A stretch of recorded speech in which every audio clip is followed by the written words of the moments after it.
An open microphone can be dangerous. Let's tune in on two of the greatest. The Noble Cause podcast is an expression of life's learnings. I'll be your host, Michelle Cardocas Harrison, and I invite you to connect with me as we explore a plethora of interesting subjects, such as psychology, stoicism, physics, alchemy, health, fitness, and practical tools for the seeking mind, body, and soul. Join me and other special guests on this journey to educate, to inspire, to encourage, and to turn any experience into a noble cause.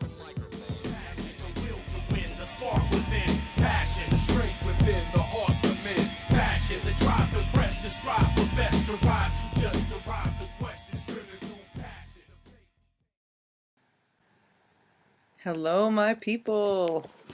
Thanks for joining me today. I just got to start off with some deep gratitude for being alive and being here to be able to share my message.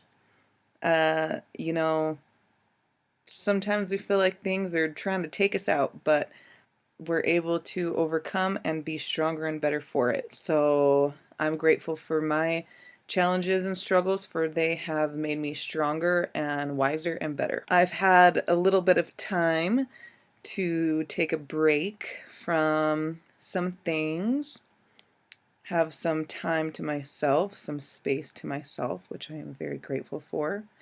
I think it's really easy in this modern hustle and bustle of reality that we don't always take time for ourselves. We don't take the space that we need, especially if we have very close-knit domestic relationships. I've kind of been reflecting on what societal standards influence us and how flat out unrealistic some things just are, and how they don't serve the self. They don't serve even like our highest relationships or our best relationships. And what I mean by that is, I'm a wife and a mother, and I'm working as well. I have my mother that I also, that has needs, so I take care of her too. So I don't think that I'm the only one in this position. There's a lot of people that are. But it seems like we're expected to work all day long for somebody else. Maybe you're not fulfilled in that job. Maybe you don't have the opportunity to be yourself or to express yourself. I've never worked in a straight corporate job, but I could only imagine how individuality is not really celebrated or embraced. If you don't do it, then I'm sure there's somebody right behind you that could do the job too. So I don't work very well in those types of environments. I feel like I've done so much in my life, and I have so much experience, and I've really learned very good people skills, customer service, as well as the creativity for creating something. I love the challenge of working with people, finding ways that you can work together as a team, encouraging your team. I'm just a natural leader in any position that I am. I would absolutely take that role, even if I'm not given it. It's not like an ego thing. I don't have to have a certain title to be a certain way. I'm not waiting for somebody to validate me, to tell me that I can be who I truly am.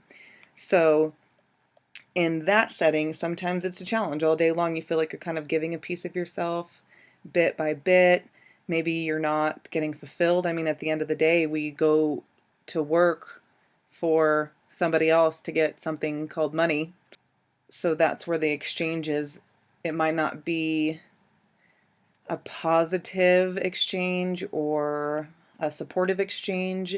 It might just simply be doing a task and getting paid for it. So we spend all day long working for somebody else. Maybe it's working for the man, maybe it's just doing things, and maybe you love what you're doing, which is awesome. I mean, ideally, we would all want to do something that we really enjoy or that fulfills us in some way. Once we leave our job and we come home, then it's when we got to get dinner started, and we, need to play with the kids and make sure that they're doing their homework or reading what they need to read, or if they're in sports, shuffling the kids around to be involved in that. And a lot of hustle and bustle, a lot of things in our modern family that have to be done. It's part of being a grown-up. It is just reality. We could make it a lot worse on ourselves, or we could try to make it easier on ourselves. But at the end of the day, after we've worked all day long, after we've taken care of the family and the home, then we get to the point at the end of the day where not only have we given a piece of ourselves all day long, but now we are expected to spend the little bit of time that we do have for ourselves with somebody else. So this is with having a relationship, sharing your existence together. And if you have a healthy relationship, sometimes it doesn't feel like work. It's you truly enjoy spending the time with your loved one. And that's a special thing. I'm not saying that isn't at all. But we really have to still make sure that we have time for ourselves, to be ourselves. I've reflected a lot about what the difference between love and codependency is, and that's a really heavy thing to try to wrap your head around, especially if you're used to things. I've been in a relationship for over 12 years, and you start to almost feel like you become blended to where you are one person. I think that works on a survival basis, especially for a family whenever you're under stress, or if there's any type of trauma or illness or something that you really just need the support of another person to be able to handle things. In the matter of survival, it's very important. But I can't help but think, how much are we missing of ourselves because we're taking all of this extra time, or any time that we have, to please somebody else? So what I mean by that is, whenever we were younger, it seems like we could freely play and do the things that we enjoyed, whether it was playing with your toys or playing with your friends.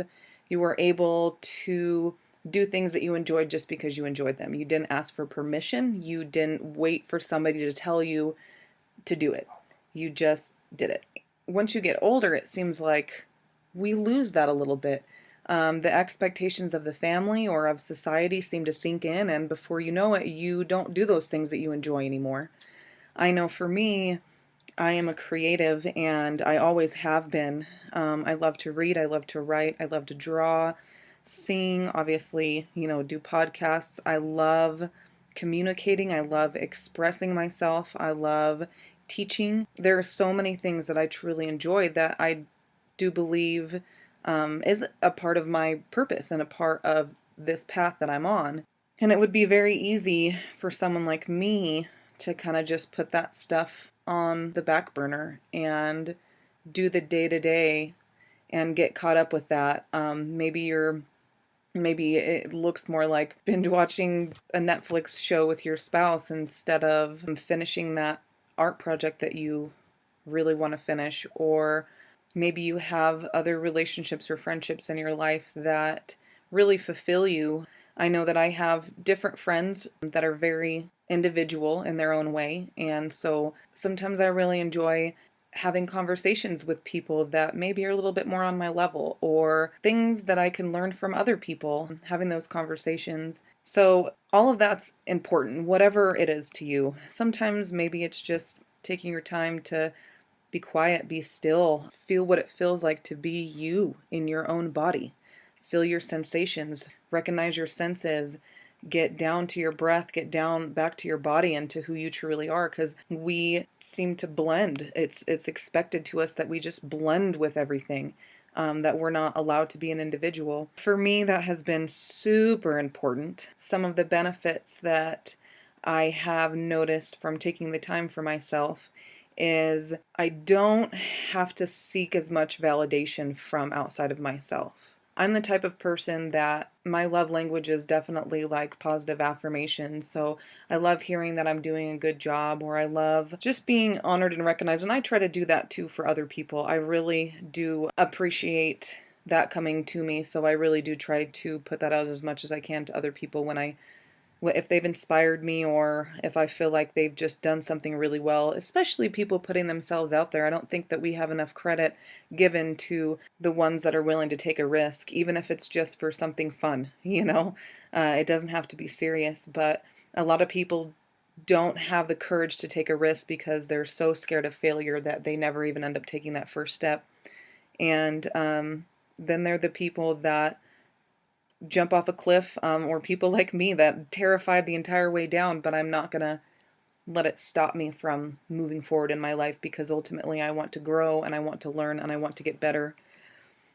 So, taking the time to honor that in other people, but I really do receive well those positive affirmations. The truth of the matter is, I'm not always in a position to be receiving that on a regular basis. I'd find myself in a really, really negative place to where I was extremely resentful, feeling very angry that I wasn't getting the praise or the attention or the acknowledgement or encouragement that I feel like I deserved. And it took a lot of my joy away. It took a lot of my headspace being angry about not getting what I felt like I needed, about my emotional needs not being tended to. You could only push on that so much. I mean, you can only ask so much from something outside of yourself to be a certain way for you to feel better. And at some point, you're going to have to let go of expectations from other people. And you're going to have to learn to feel good on your own. You're going to have to learn to honor yourself every day, celebrate yourself every day. How often do we do small acts every single day? You know, every time that you smile at a stranger, every time that you took a couple deep breaths instead of freaking out on somebody, or every time you took the time to be present with your children or with your loved ones, every time you overcome a challenge or you set your mind out to do something and you do it. I mean, there's small victories every single day throughout the day. I mean, so many. If we don't take the time for ourselves to celebrate those and honor ourselves, there is not a damn person out there that is going to do that for us. Nobody is going to make us feel better about ourselves. That's our job.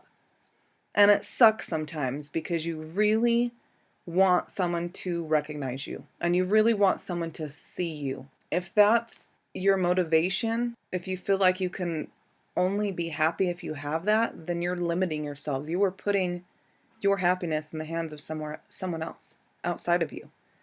So that means that if I am seeking love and appreciation from somebody that fuels me to keep me going, then that means that if that person ends up being gone from my life, if that person ends up changing, if that person just decides that they want to be different, then they have the key to my happiness. It's dependent upon them. It's not dependent upon me. And it will come crashing down. That is where the codependency lies.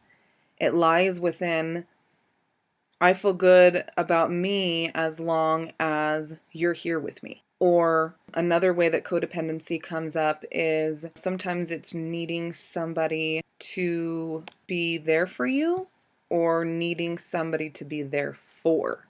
And that's an aspect of it that really isn't talked about that much. I mean, we think of codependency as, okay, I need you to live, or I need you to do this or that. I have to have you. There's a flip side to that. On the other side is somebody that needs to be needed. I know for me, I hate to see people suffer. I feel like it's my job to help them, fix them, whatever it is. I know that I'm strong enough, sometimes emotionally stronger than maybe other people.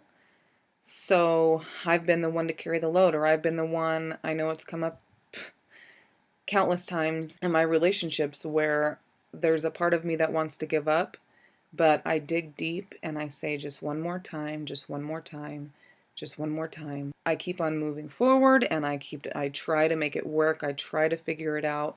I make all of the changes that I feel like I need to make for me to be a better partner, mother, wife, whatever it is. With that, My codependency lies in wanting to help or fix other people. And there is a very thin line between that and trying to control other people. And that's been a really tough thing for me, because even saying those words makes me feel like I should be ashamed of something, that I am malicious or trying to hurt somebody in some way. And what I've understood is that it is not that I'm trying to hurt them, it's that I truly do care and I hate to see people suffering. However, people have got to have their own path. We cannot intervene all of the time. We cannot coddle other people. We cannot try to minimize the damage. This is how people grow. This is how people learn. I think about in my life, if somebody would have come in and rescued me every time shit went south, I would have never been able to be who I am today. Never. Yes, they might have helped me, but they have robbed me from my learning. And so I have really got to be aware of that whenever it comes to other people, is that I cannot intervene on their path. I have to let go enough. I have to be compassionately detached to where I can be myself, validate myself, and be in my authentic power, grounded and rooted and taking care of myself and honoring myself and celebrating myself, and then letting other people be other people, even if they're being shitty, even if they suck. You gotta let it go. Just let it go. We never have any idea how this whole thing is gonna come back around. We never have any idea. It's having faith that you can let go. My biggest thing is that I feel like if I let go, that people are going to leave me. I have abandonment issues. My father moved away when I was young, and I have those deep-seated fears within me that says you cannot let go. You have to keep people close to you, because if they had any chance, they would run for the hills and they would choose to leave you. It's like if you see a beautiful butterfly and you love it so much and you want to nurture it and take care of it and admire it, and so you catch this butterfly and you put it in a jar. You keep it there so that you can admire it and love it. You're actually trapping that butterfly. You are suffocating that butterfly. That butterfly deserves to have a life of its own, even if it makes mistakes. Everybody makes mistakes. Nobody is perfect. It can't be from a place of needing to fix somebody or wanting to keep someone close out of fear, because it'll never work. For you or for the other person, nobody will end up happy. The only thing that we can do is be there for ourselves and let other people have their own journey and have their own path, even if we don't understand it. We feel like we have to have it all figured out. We have to have all the frickin' answers right now. But it just doesn't work like that. If you can look in the past, think of how many things that you thought were one way, and then after it all panned out, you're able to look at it and say, whoa, that turned out like totally different than I thought that it would. Here I am on the other side of it, and I'm better for it. So seeing things in the light of your life is happening for you and not to you. One of the greatest things that I have been thinking of lately is what it means to master your situation. So this is a good segue from talking about relationships, codependencies, and learning what it means to be a master. So a master is someone who can make a learning lesson or be stronger or better or wiser out of any situation. A master is somebody that can take what is directly in front of them, whatever it is, turn it into something of value. And I'm not just talking about, like Tony Robbins has a really good analogy, it's not just positive thinking. It's you go out into your garden with weeds and just say, there's no weeds, there's no weeds, there's no weeds, and think that that's going to help your garden situation, because it's not. So we've gone beyond this positive thinking. This is about mastering the world as it is in front of you, learning through it, and letting it make you better. So a master can make a huge spiritual learning out of any situation they are in. Any meaning that they can handle, anything they can make better and more meaningful, more powerful and more purposeful. Start seeing these challenges as gifts, as the catalyst to your growth, because without them you would stay the same and you would never learn and you would never grow. Even whenever we have challenging things come up in our life, or we're dealing with what I called contrast. And what I mean by contrast is that you have to have the dark to see the light. You have to have the sorrow to see the joy. You have to have the duality of two things, whether they're negative and positive, it's not about that. It's about seeing them for what they are and then what you can take away from it. So once we're able to see every situation as something to learn from, even if it sucks, even if you don't see it right in the very moment. So I know that I have issues just like everybody else. And whenever I'm really having a hard time seeing my way through things, I'll sit down and I'll start writing. The first thing I'll start is, what can I learn from this situation? What can this situation teach me? When I'm not feeling it, sometimes the first thing I start off with is, well, I'm learning that this sucks, or I'm learning that I don't want to live like this, or I'm learning that this person sucks, or this situation sucks, or whatever. So that's what I start with, is that I'm learning that this sucks. But then you kind of move through that. You're like, okay, I get it. Yeah, this isn't the best situation happening right now, but what can I learn from it? Keep on digging deeper, asking questions. Then I get to the point to where the next stage is usually, this is teaching me that I don't want to live like this. I don't want this in my life. Okay, where do you go from there? How do you navigate things? What can you do to aid change in your life to get you going in the direction that you want to live? It takes work. It's not easy. I know that I am not always the most positive person in the world. You might think otherwise if you knew me casually, but that's mostly because I choose to offer more of a positive outlook just in general, maybe on social media or whatever, just because I feel like there could be more of that in the world. I feel like there's tons of criticism and separation, so I choose to be from a more positive aspect, not in the sake of totally abandoning any learning or growth or hardship, because those hardships will get you farther than any naive, mindless, positive thinking can get you. There's a time and a place for both. Those challenges are really where the growth is. Being a master of your situation, whatever is in front of you, it's a different way of life. It's a different way of thinking. The better you get at it, I mean, I find myself sometimes hating a situation, just like waiting for it to be over because I cannot stand this anymore. It's just like totally sucking, and then something breaks and something changes, and then I'm able to look back with my reflection and think, okay, this taught me this, or this taught me that, and sometimes it's just it taught me that I don't want to be like that, or I don't want to be around that. So I'm able to have that insight in my reflection, and it's almost the point to where there's a part of me that says, all right, like, come back at me. Like, I want it to come back again so that I can master this again. Like, have that shitty person come back in my life so that this time I can, like, totally master this situation, master myself in this situation. Because that's really the only hope that we have. It's never going to happen by changing other people. It's never going to happen from any exterior influences or entities or anything. It's like all from within. And we don't hear that enough, or I mean that concept is like totally foreign in so many different ways. We are encouraged to be reactive. We are encouraged to be argumentative at any point in time. Somebody could say an opinion that you disagree with, and guess what? You like have to rebuttal in some way, shape, or form. But when you're really happy with yourself, you don't seek validation from anyone, and you don't put your happiness in anyone else's hands, then it really doesn't matter anymore. Even if they have a shitty opinion, it's like, cool, good for you. Like at the end of the day, they're going to be the ones to suffer from it, not you. So why even waste your energy on it? That's part of the letting go. I mean, which is hard, but just let go.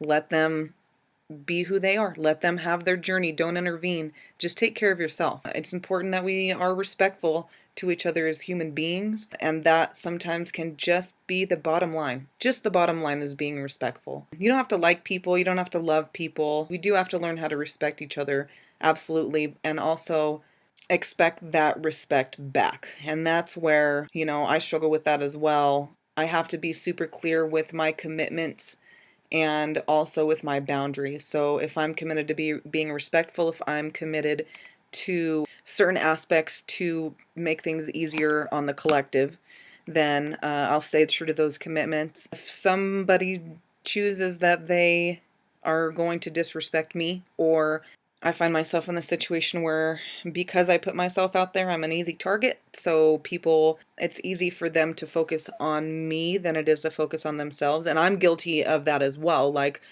other people or your relationships are a mirror. So I recognize that when I'm not doing well, it's mostly that I'm thinking about somebody else outside of myself. Like that's what depression is too. Depression is empowering somebody else's point of view over your own. So when you're thinking about somebody or putting their beliefs on a pedestal, even if it's like a society thing, just what people think in general, then you're not able to be strong in your own identity and authentically being yourself. Which that's a very like interesting. I heard that definition of depression. One of the Wayshores we call his name's Jason Estes. I found him on the from the Positive Head podcast, but he had like a ton of insight, things that I've been working on lately. I've just been listening to his videos and almost doing like a work session with it. It reminds me a lot about doing like devotionals or Bible studies in the church, but I'm doing it kind of just my own thing in my own way, able to work through things, and that again aids like to the mastery of my life and myself. I have to say that anybody that's out there that is feeling like they are alone or feeling like they do things that they wish that they had more encouragement for, I honor you and uh, I encourage you. I love you and respect you, and I know how it feels to feel lonely, but at the end of the day, you have to be that for yourself. You have to learn how to celebrate yourself. So just start at the end of every day, write down the little things that you did that you're proud of, and really take the time to celebrate that. That's where we're able to build our self-esteem. And it matters. How we think about ourselves matters more than anything else. And that's how we're able to move forward and grow and be better. One little tidbit I'd have to say before I wrap this thing up is what's been helping me lately. And I'll probably have to go into this a little bit more in detail on another episode, but I've been thinking about superheroes and their alter ego. And I think about Peter Parker and Clark Kent and think about Spider-Man, he is in disguise out there being him super self, being like a badass and doing all this stuff and fighting crime and all these good deeds. Like nobody even knows who he is. And then he goes back to his regular life. It's Peter Parker and he doesn't talk about it. He doesn't need validation. And the reason why he does that is because he's protecting his super self, right? Because people would treat him differently, or people would have like different expectations of him, or maybe people would, or maybe he wouldn't have the opportunity to focus on what he needs to do to be Superman because he has all these other people like getting up in his headspace. So I think about that and I think, like Spider-Man doesn't need validation. Spider-Man doesn't need a pat on the back. Like he just does what he needs to do and he comes back to his normal life and he lives a normal life and everybody's happy and everybody like supports each other on a very like normal level and it works. It works for him as Peter Parker and it works for him as Spider-Man. I've really been like embracing the whole superhero mentality and trying to think of it that way. Like you do not have to have outside validation for you to feel good about what you're doing. You don't. And if that's the only way it's going to work for you, then you're not truly happy with yourself. So that's my little tidbit for how to deal with that. To honor your super self, just be there for yourself as well. I hope that maybe one person out there might have taken one word that means something. And if that's true, then my job here is done. And I'm honored to be here. I'm honored to have a voice. I'm honored to have a brain that can comprehend things. I'm honored to have a heart that cares about giving and sharing. So I'm happy to be here. This is one of my biggest joys in my life, and I hope to continue to do it for as long as I live. Thanks for taking the time to listen to me. Much love.